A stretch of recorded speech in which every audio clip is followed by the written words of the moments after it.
Good Omens is a book by Neil Gaiman and Terry Pratchett that has been made into a fantastic series that you can see on Netflix. I know you all have Netflix and you'll rush home to watch it. You should. And if you don't have Netflix, make friends with somebody that does. You should definitely see it. It's really good. It's into season 2 now. It's interesting because this is the same, Neil Gaiman's the same guy who wrote Lucifer, right? Which was a story based on the idea that Lucifer decides to take a holiday from ruling hell. And where does he go? He goes to Los Angeles to run a nightclub. Yeah, that was made into like 5 seasons of a series, I think. Anyway, Good Omens. The premise is that Good Omens is about 2 characters, one of which is an angel, one of which is a demon.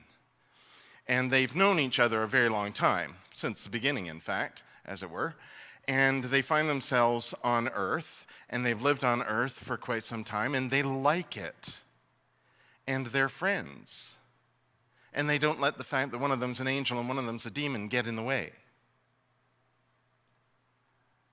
And then they hear, of course, that the end is near. Armageddon's coming. Everything's going to be destroyed. And so they decide to stop it together. And they do. Season 1. Season 2 begins with a really interesting thing. It's the backstory. See, when the story starts, the original story starts, we just meet them as one's an angel, one's a demon. At the beginning of the second season, here's what happens. There's an angel just in the midst of nothing, and he's got a map and stuff, and then another angel comes along and he says, "Can I help you?" And yes, you can. Here, hold this. And he cranks it up and the universe appears because that's what he's been doing. His job was creating the universe, and it's fantastic. He even gets to say, "Let there be light." It's just amazing. And the other angel says, "What is this?" And he says, it's the universe. It's like, look at this. We've got like nebula over here, and we've got that over there. And the other angel goes, "You've heard about Earth, right?" No, what are you talking about?" "Well, the plan is for Earth. That's where the people are going to be. It's going to be over there."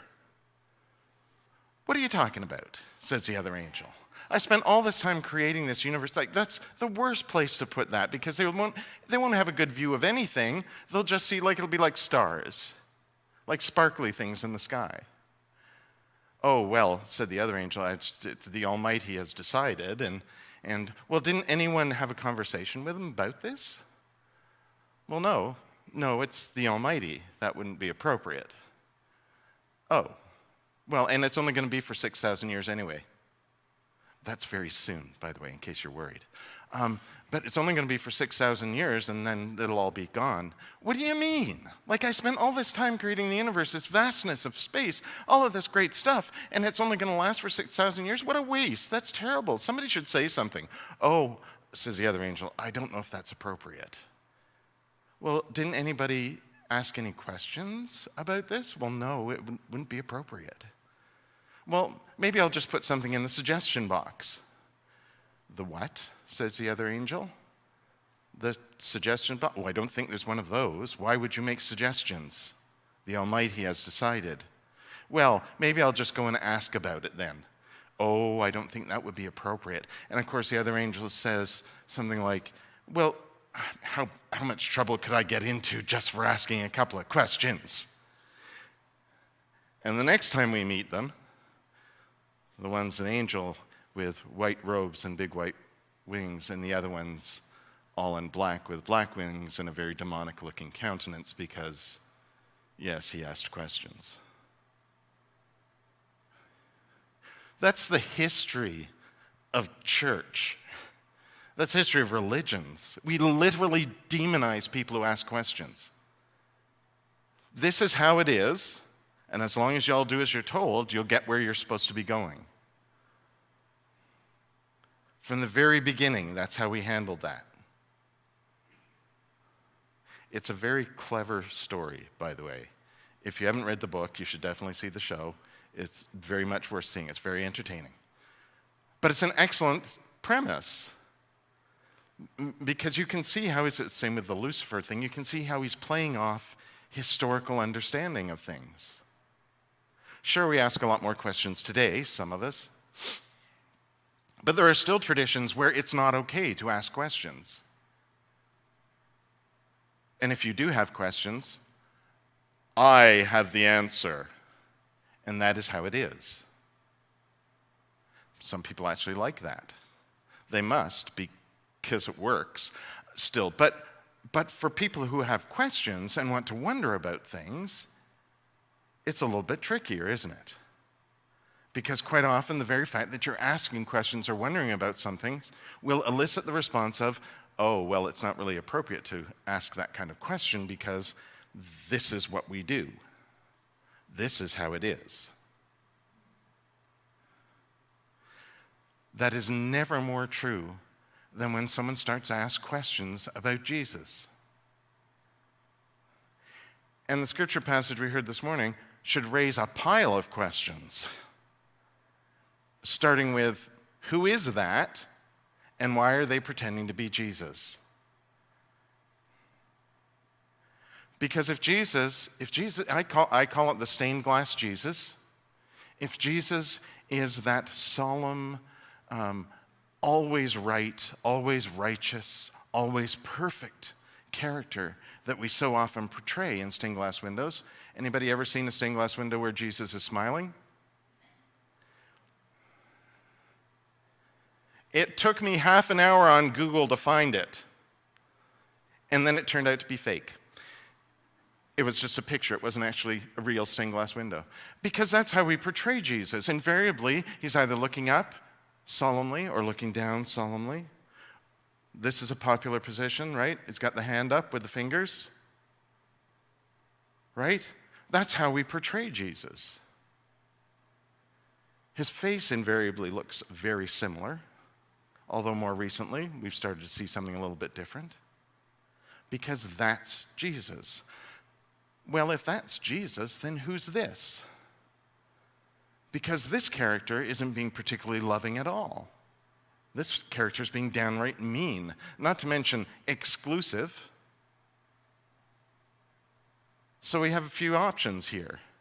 We can either go, well, obviously that was a story added by Matthew, and it's not Jesus at all. Matthew just made that up, and I'm sure there's a very good reason for it. Or, oh, that was added later, it's just not Jesus, forget about it, ignore it. That's not the Jesus I know, so we won't pay any attention to it. Or we could wonder why Jesus acts this way in this story. It could very well be, since previously we've talked about how Matthew may, the author of the Gospel of Matthew, may in fact have added stuff so that you will understand the story a particular way. So why would Matthew, the author of Matthew, do that? Why would the author of Matthew have Jesus be just downright mean to somebody? Well, actually, if you go back a little bit in the story, just before this, the Pharisees come along and they're mad and they're angry with Jesus because Jesus' followers, his disciples, are not observing the appropriate ritual of cleanliness.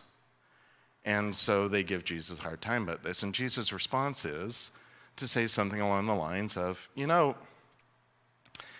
just because that's the tradition doesn't mean it's right. And the more important thing isn't the cleanliness of your hands. The more important thing is the cleanliness of what comes out of your mouth. Because what you say from the heart is real. And that's the thing that's most destructive. Maybe we ought to question the traditions a little bit.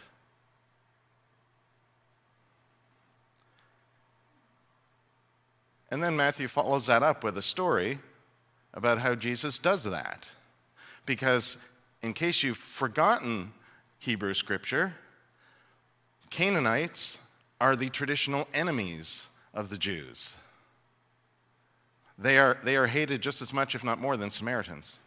Probably slightly less, because with Samaritans, it's a religious issue. But the Canaanites were the ones who were there first, right? When the Hebrews come into the promised land. They're the traditional enemies. So here's Jesus, who, by the way, Tyre and Sidon, he's gone into a region which is predominantly Gentile. And Matthew is writing predominantly for a Jewish audience.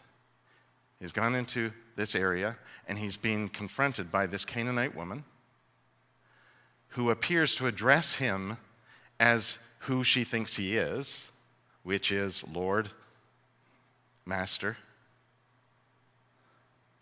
She knows he has power. And what does Jesus do? Dismisses her. And then insults her. And then she points out that God is for everyone.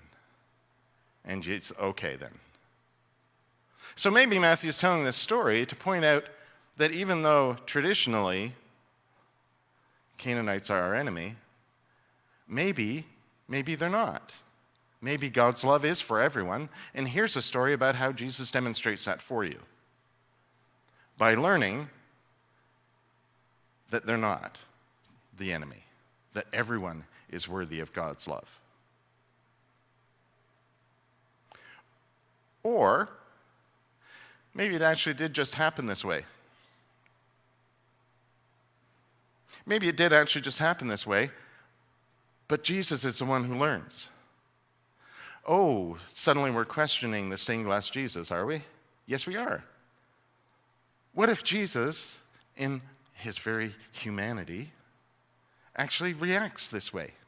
Because he has learned the tradition that you're supposed to hate the Canaanites because, they're our enemy. They are not worthy of God. They are dogs. And then Jesus learns. How powerful an image would that be if we could understand that even Jesus learns? The Jesus who is supposed to be living a life that shows us how the divine Spirit is alive in us, in our humanity, actually has to learn something. Are you suggesting, Robin, that Jesus is not perfect? Yes, of course I am, because I have many times before, but maybe that's part of the story. We tend to put Jesus over here and go, Jesus is perfect. I can't possibly be like Jesus. Yes, you can. Perfection isn't expected. It wasn't expected of Jesus. Why would it be expected of you? What is kind of expected is that you might learn, that you might grow, that you might understand things, start to understand things differently and more openly with more experience.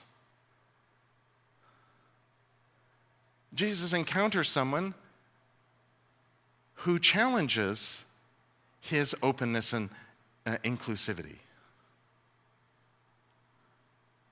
And he learns from that. So, what can we learn from that? Well, first of all, we could learn that we can learn. That's a great start. The second thing is, we can learn that maybe, especially when we think we're being inclusive and open-minded and we welcome everyone. We say it at the beginning of our service every time. Maybe we might want to wonder about how true that is. What would happen if it were challenged? How would you react? Well, let's do this. How will you react on the second Sunday in September when I've invited one of the pastors of one of the most evangelical right-wing fundamentalist churches in town to come and preach here? Or the second Sunday in October when I've invited a drag queen to come and do the Learning Together and the message with me that Sunday? Or the second Sunday in November when I've invited our MLA to come and share with us on why she thinks it's appropriate to question whether or not it's valid to have certain children in a classroom. How will they be welcomed by you? Let me step back and start a little earlier. How will they be welcomed by me?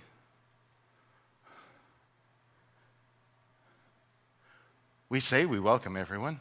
Will we welcome them?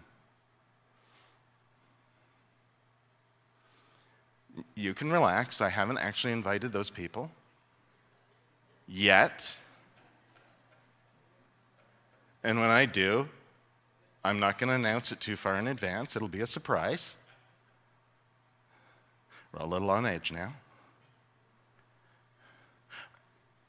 Imagine the surprise, though, of people hearing this story for the first time and hearing someone tell a story about how Jesus rejected somebody.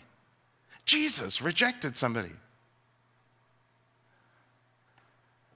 I wonder if Jesus was surprised that he'd done that afterwards, when he thought about it for a while and thought, well, you know what? Hey, yeah, I just turned somebody away.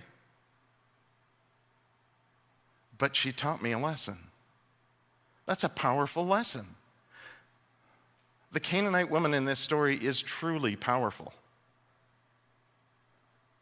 because she not only points out how easily we can fall into that trap of excluding somebody just because it's our tradition, it's what we know, it's our culture, it's our, whatever reason we want to give, but also that we can learn to not do that.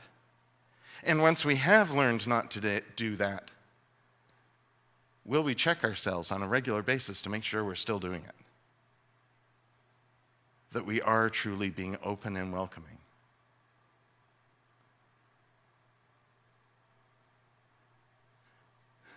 What are we going to do when we're challenged, right? It's easy to say those things. It's easy to read that thing at the beginning of the service. It's easy to have the land acknowledgement in our front hallway and the rainbow steps. Of course it is. There's hard work that goes with that. And one of the pieces of that is understanding how we will truly welcome people when they challenge us. And sometimes we don't even know what that challenge is going to be. How will we answer? You've probably noticed that all the PowerPoint slides this morning have been stained glass windows. The one behind me, I'm hoping right now, is my favorite one, because it looks like Jesus is thinking, doesn't it? It's unfortunate I couldn't find, one of my favorite images of Jesus is the one that's actually a statue that I'm pretty sure is meant to be Jesus praying, but it looks like this. And to me, it looks like a face palm. I have a feeling that's the image that would be Jesus after this story, when he realizes what's happened, when he realizes what this woman has taught him. He's going to go, oh, man, and realize. Sometimes that is what it takes. So, how will we welcome? How will we offer ourselves to others?